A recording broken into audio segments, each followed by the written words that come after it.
इस एपिसोड की शुरुआत में हमें दिखाया जाता है कि शियाओ किंगफेंग के साथ अपने घोड़े पर घूम रहा था। तभी जोंगबाओ से बताता है कि गॉडेस लियू जाग गई है। शियाओ जल्दी से गॉडेस लियू के पास जाता है। यूनफेंग गॉडेस लियू से कहते हैं कि तुम जाग रही हो, तो लियू कहती है क्या हम मेरी नींद अब पूरी हो चुकी है, और शियाओ से कहती है कि तुम बहुत अच्छे हो। सैक्रिफिशियल स्पिरिट को मारना आसान नहीं था, मगर तुमने उसे भी मार दिया। शियाओ पूछता है कि लियू क्या आप जानती हैं माइंड ताइगू कहाँ पर है, क्योंकि वहाँ मेरे मॉम डैड है, मुझे उनके पास जाना है। लियू कहती है कि मुझे पता है, लेकिन तुम वहाँ नहीं जा सकते क्योंकि ताइगू पर्वत पर प्योर ब्लड वाले जानवर रहते हैं। तो शियाओ कहता है कि मैं वहाँ जा सकता हूँ, मैंने पहले ही स्वर्गीय पद के तीसरे दायरे को पार कर लिया है, मुझे बस कुछ समय और चाहिए और मैं स्तर 8 को भी पार कर लूंगा। गॉडेस लियू कहती है कि भले ही तुम स्तर 8 तक पहुँच जाओ, पर जब प्योर ब्लड वाले जानवरों की तुलना की जाए तो अब तक कोई नहीं है जिन्होंने उन्हें हराया हो। अगर तुम चले भी जाते हो तो तुम बस अपनी मौत की तलाश में जा रहे हो। शियाओ ये सुनकर काफी उदास होता है। तभी गॉडेस लियू अपनी पावर से शियाओ को ऊपर उड़ाती है और उसकी बॉडी से आत्मा को अलग कर देती है। शियाओ कहता है कि क्या आप मुझे मेरे मॉम डैड को ढूंढने के लिए भेज रही हो।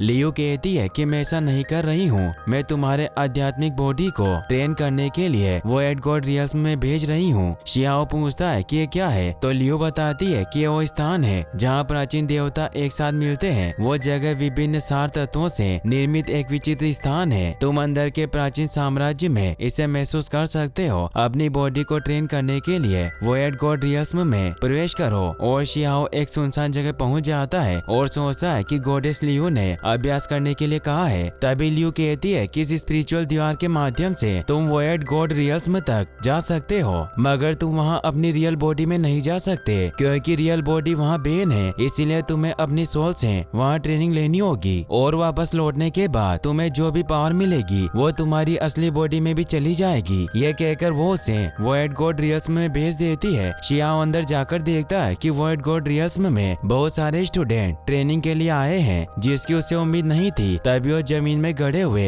हड्डियों के खजाने को देखता है, जिसे वो लेने की कोशिश करता है, मगर उसे जमीन में से नहीं निकाल पाता। वहीं दो आदमी आपस में बातें करते हैं जिनका नाम बर्ड ग्रैंडपा और कोइन अंकल होता है। दोनों बूढ़े होते हैं, वो भी शियाओ को देखने के लिए आते हैं। शियाओ अस्थि खजाने को जमीन में से निकालने की काफी कोशिश करता है, मगर उन्हें नहीं निकाल पाता। सभी लोग शियाओ का मजाक बनाते हैं और उसे कहते हैं कि अब तुम हार मान लो, मगर शियाओ हार नहीं मानता। बर्ड ग्रैंडपा शियाओ से कहते हैं कि अगर तुमने इस हड्डी के खजाने को खो दिया तो कोइन अंकल तुम्हें इसके लिए बहुत सारे पैसे देंगे। शियाओ उनसे पूछता है कि ये पैसे क्या होते हैं। ये सुनकर सभी हंसने लगते हैं। कोइन शियाओ से कहते हैं कि पैसे बहुत अच्छी चीज है, अगर तुम हड्डी के खजाने को लेना चाहते हो अपनी ताकत पर भरोसा करना बेकार है। तुम्हें वोइड गॉड रियल्म रैंकिंग का रिकॉर्ड तोड़ना चाहिए और एक नया ऊंचा रैंक बनाओ। शियाओ कहता है कि मैं समझ गया, आप दोनों का धन्यवाद। शियाओ सोचता है कि स्पीड के मामले में मैं अव्वल हूँ, रैंकिंग को तोड़ने के लिए मुझे स्पीड से ट्राई करने की जरूरत है। और वो खजाने के आसपास तेज दौड़ने लगता है, जिससे कि काफी तेज हवा चलती है। शियाओ उछलकर जमीन पर हाथ ठोकता है, जिससे कि सभी खजाने के टुकड़े हवा में उछलते हैं, जिन्हें एक लड़का ले लेता है। शियाओ उसके मुक्का मारकर उसे खजाना फिर से लेता है। वो लड़का शियाओ से कहता है कि मैं 4 बड़े परिवार से हूँ, तुम मुझसे लड़ने की हिम्मत करते हो। शियाओ कहता है कि क्या तुम मेरा एक और शॉट देखना चाहते हो। वो लड़का शियाओ से डरकर वहाँ से चला जाता है। तभी एक और आदमी खजाने को लेने की बात करता है। कोइन शियाओ से कहते हैं कि तुमने बर्ड ग्रैंडपा से पहले ही डील कर ली थी, मैं हड्डी के खजाने के बदले तुम्हें बहुत सारे पैसे दूंगा। शियाओ कहता है कि मेरा है, मैं इसे नहीं बेचना चाहता हूँ। तभी जमीन में से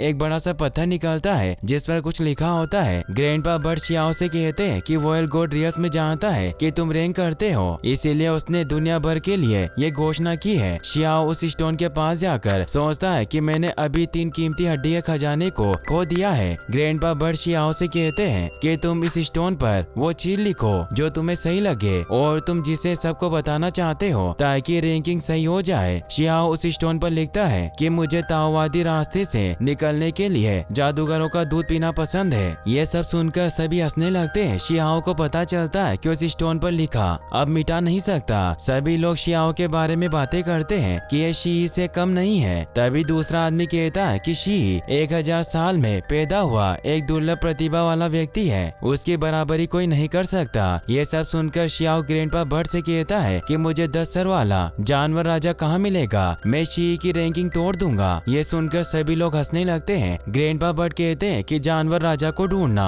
बहुत मुश्किल है, लेकिन तुम्हारे पैर इतने मजबूत है और तुम्हारे पास एक रैंक है जिसे आजमा सकते हो। उस समय शी बस अपनी शारीरिक शक्ति पर निर्भर था और एक कदम में एक एक्टिव ज्वालामुखी में कूदा। अभी तक इस रैंकिंग को कोई नहीं तोड़ पाया है। शियाओ कहता है कि मेरे लिए काफी है। शियाओ ग्रैंडपा बर्ड और कोइन अंकल के साथ होता है। वो शियाओ को बताते हैं कि हम दोनों लंबे समय से वॉइड गॉड रियल्म में हैं। बहुत लोगों को देखकर अपनी क्षमता को जानना अद्भुत है। भविष्य में भी अच्छा ही होगा, लेकिन वॉइड गॉड रियल्म में लोग अनप्रिडिक्टेबल है। मगर किस्मत से तुम हम दोनों को मिले, हमारा समर्थन तुम्हारे लिए है। अब हम किसी पर भी हावी हो सकते हैं। मगर तभी वहाँ एक आदमी आता है और शियाओ से कहता है कि तुमने मेरे परिवार के आदमी को चोट कैसे पहुँचाई। तभी कोइन और बर्ड ग्रैंडपा दोनों वहाँ से भाग जाते हैं। चार बड़े परिवार का आदमी कहता है कि मेरे परिवार में ऐसा कोई नहीं है जिसका तुम अपमान कर सकते हो, इसीलिए झुको और हड्डी का खजाना मुझे दो और शराब पीने से मना मत करो। शियाओ कहता है कि मुझे शराब पसंद नहीं है। ये सुनकर वो गुस्सा हो जाता है और अपने आदमियों से शियाओ को मारने के लिए भेजता है। शियाओ सभी को अपनी पावर से मार देता है। जब वो अकेला आदमी बचता है तो अपनी विंग पावर से शियाओ पर हमला करता है। शियाओ से कहता है कि अपने विंग खजाने को दूर मत फेंको,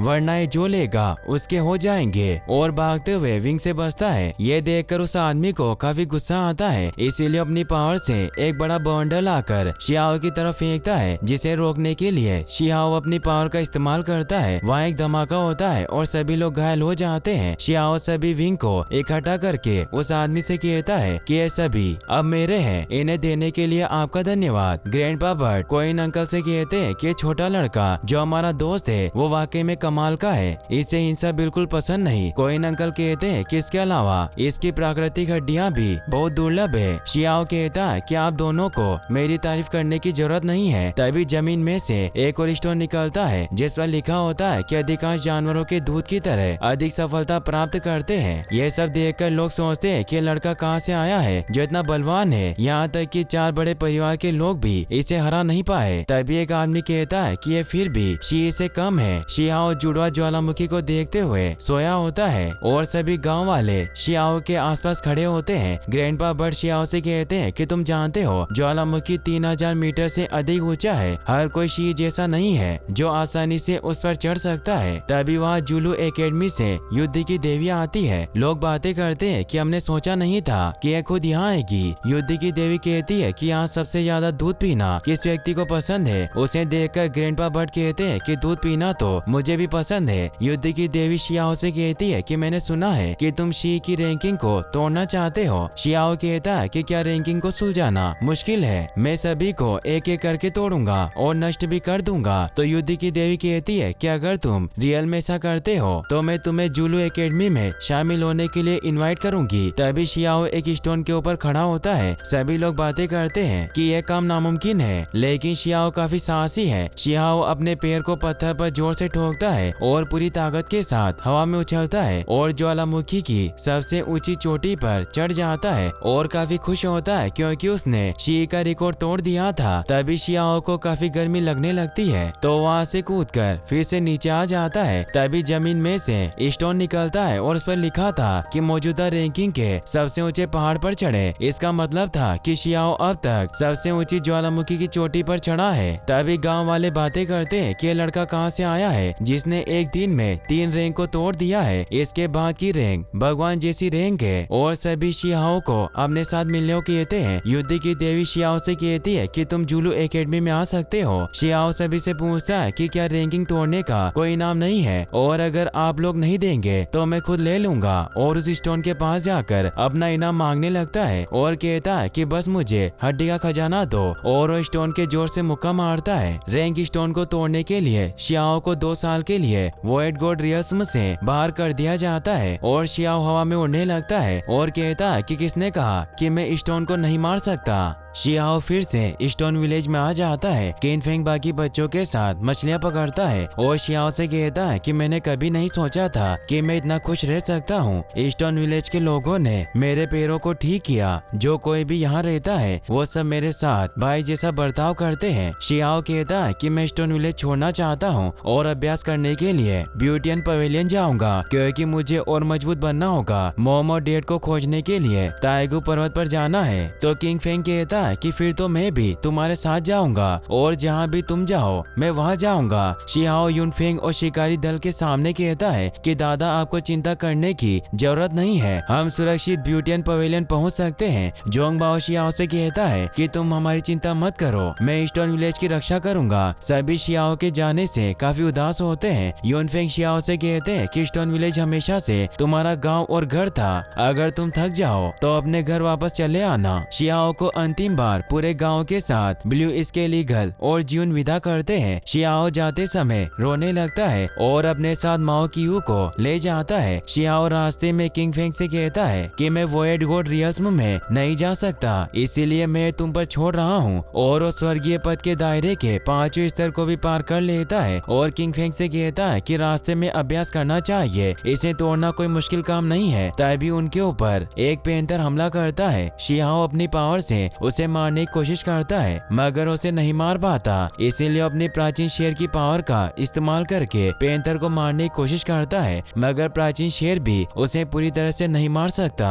तभी पेंथर शियाओ के ऊपर हमला करता है, लेकिन किंग फेंग अपनी पावर से पेंथर को मार देता है और शियाओ से कहता है कि मैं अपने हमले में कामयाब रहा। किंग फेंग दोनों पेंथर की पावर अपने अंदर ध्यान लगाकर ले लेता है और खुद को काफी पावरफुल फील करता है और शियाओ से कहता है कि तुम ठीक कहते हो, मजबूत बनने का सबसे अच्छा तरीका लड़ना है। शियाओ किंग फेंग से कहता है कि तुम दिशा निर्देश मांगने के लिए वोएड गॉड रियल्म में जा सकते हो। किंग फेंग ध्यान लगाकर वोएड गॉड रियल्म में जाता है। शियाओ उसके ध्यान से उठने का इंतजार करता है और कहता है कि काफी समय हो गया है, लेकिन ये ब्यूटियन पवेलियन जाने का रास्ता पता नहीं कर सका। तभी किंग फेंग ध्यान से उठता है और कहता है कि मुझे पवेलियन में जाने का रास्ता पता चल गया है। शियाओ कहता है कि क्या ये सच है, तुम अब दिन ब दिन मजबूत होते जा रहे हो। किंग फेंग कहता है कि शियाओ तुम वोएड गॉड रियल्म में काफी फेमस हो, लेकिन सब तुम्हें बियर कप क्यों कहते हैं। शियाओ कहता है कि तुम इस बात को जाने दो, हमें ब्यूटियन पवेलियन जाना है। वहीं दो लोग शियाओ के बारे में बातें करते हैं, जो एक राजा और सैनिक है। राजा सैनिक से कहता है कि एक बियर कप वोएड गॉड रियल्म से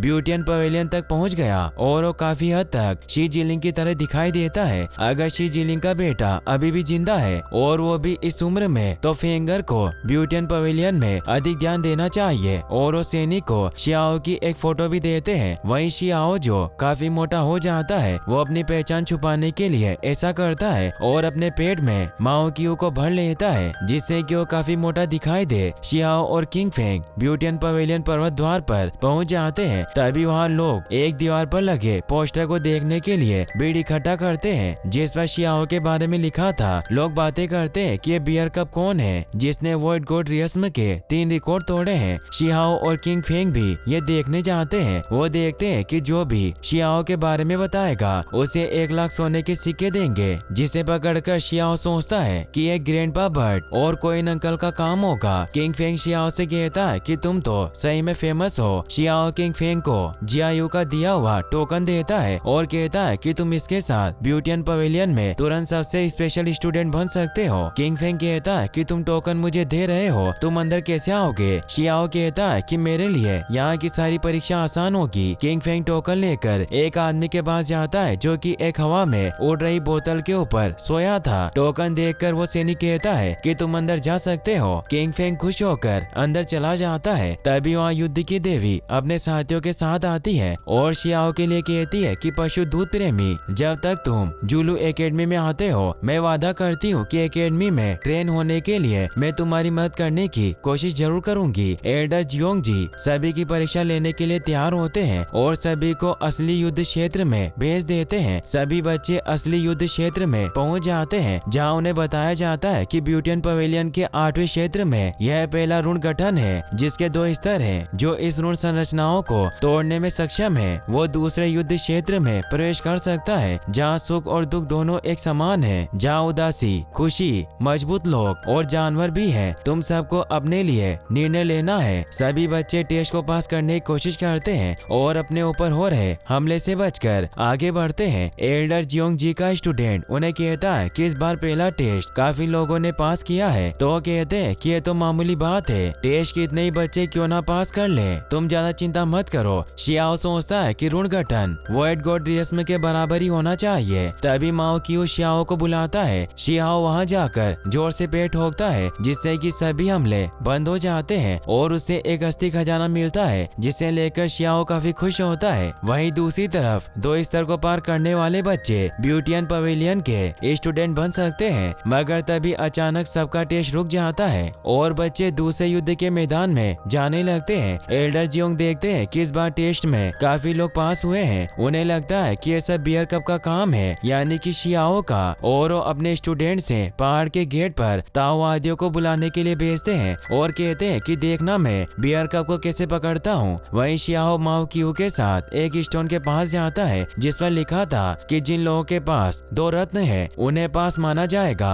और उस स्टोन में से खजाना उड़कर शियाओ के पास आता है जिसे वो ले लेता है। तभी शियाओ के ऊपर एक मगरमच्छ हमला करता है। शियाओ अपनी पावर से उसे रोकने की कोशिश करता है मगर उसे नहीं मार पाता और बार बार उस पर हमला करके कहता है कि खजाना मेरा है। तभी मगरमच्छ शियाओ को मारता है जिसकी वजह से वो ऊपर उछलता है। तभी एक लड़का शियाओ के लात मारकर उससे स्टोन ले लेता है, मगर मगरमच्छ उस लड़के पर हमला करता है और उसके हाथ से स्टोन छूट जाता है। शियाओ कहता है कि लानत है, तुम मुझ पर छुप के हमला करने की कोशिश में थे, तुम मेरे सारे रत्न छीनने की कोशिश कर रहे हो। तभी वो लड़का कहता है कि यहाँ का नियम ही कुछ ऐसा ही है, तुम्हें ज्यादा बात करने की जरूरत नहीं है, स्टोन मुझे दे दो। तभी वहाँ पर एक बड़ा पेंथर आता है जिसे देखकर वो लड़का स्टोन लेकर वहाँ से चला जाता है। पेंथर जोर से दहाड़ता है जिससे कि काफी तेज हवा चलती है और इसी के साथ ये एपिसोड यहीं पर खत्म होता है। और गाइस, अगर आप इसका नेक्स्ट एपिसोड भी जल्दी देखना चाहते हैं तो इस वीडियो को लाइक करने के साथ साथ चैनल को सब्सक्राइब भी जरूर कर लें। Thanks for watching.